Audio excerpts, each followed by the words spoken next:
Évangile de Jésus-Christ, selon saint Jean 8, 1, 11. En ce temps-là, Jésus s'en alla au mont des Oliviers.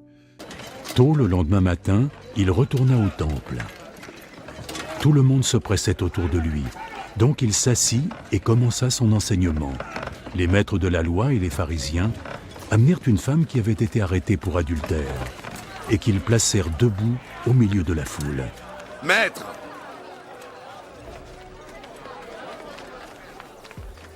Cette femme a été prise en flagrant délit d'adultère. Selon notre loi, Moïse a ordonné que ce genre de femme puisse être lapidée à mort.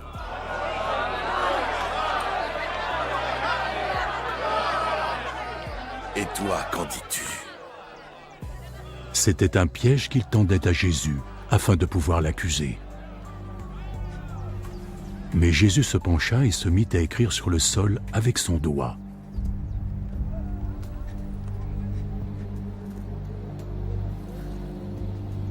Comme il continuait à l'interroger, il se releva.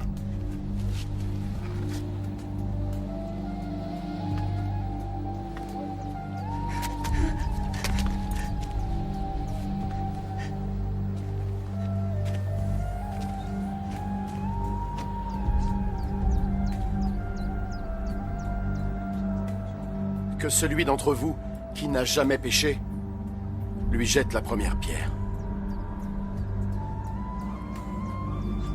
Puis il se baissa de nouveau et se remit à écrire par terre.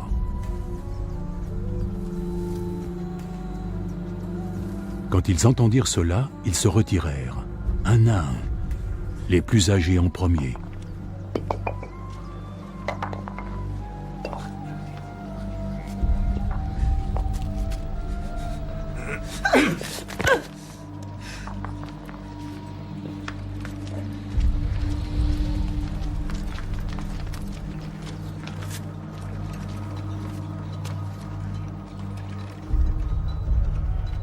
Jésus se retrouva seul avec la femme qui se tenait encore devant lui. Il se releva. Où sont-ils passés?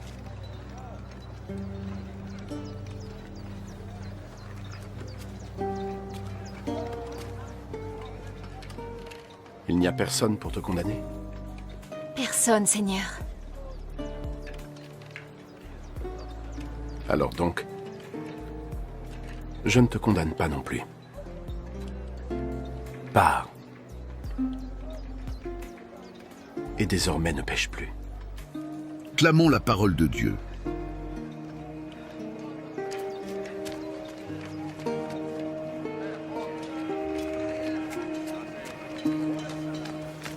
Jésus et la femme adultère, la puissance du pardon. Frères et sœurs bien-aimés, ce passage est un des plus puissants sur la miséricorde de Dieu. Les scribes et pharisiens veulent piéger Jésus. La loi de Moïse est claire, l'adultère est puni, mais Jésus ne nie pas la loi. Il révèle quelque chose de plus grand, le cœur de Dieu. Quand Jésus dit que celui qui est sans péché lui jette la première pierre, il met chacun face à sa conscience. Personne n'est sans péché, donc personne ne peut condamner avec orgueil. Seul Dieu peut juger avec justice. Ensuite Jésus dit, « Moi non plus, je ne te condamne pas. Mais attention, il ajoute immédiatement, « Va, et désormais ne pêche plus. » Cela signifie, Dieu pardonne toujours, mais il appelle à la conversion. Résumé, Dieu est miséricorde infinie. Le péché est réel et grave, le pardon est gratuit, mais il demande un changement de vie. Comment vivre cet évangile au quotidien? Voici 3 applications concrètes. Ne pas juger les autres. Avant de critiquer quelqu'un, se rappeler ses propres fautes, remplacer le jugement par la compassion. 2. Accueillir la miséricorde de Dieu. Même si tu as fait des erreurs, Dieu ne te rejette pas, il t'attend. Confession, prière, retour à lui. 3. Décider de changer. Le pardon n'est pas une excuse pour continuer, choisir un petit effort concret. Pardonner quelqu'un, arrêter une habitude mauvaise, revenir à la prière. Prière, Seigneur Jésus, toi qui n'as pas condamné la femme pécheresse, regarde aussi ma vie avec miséricorde.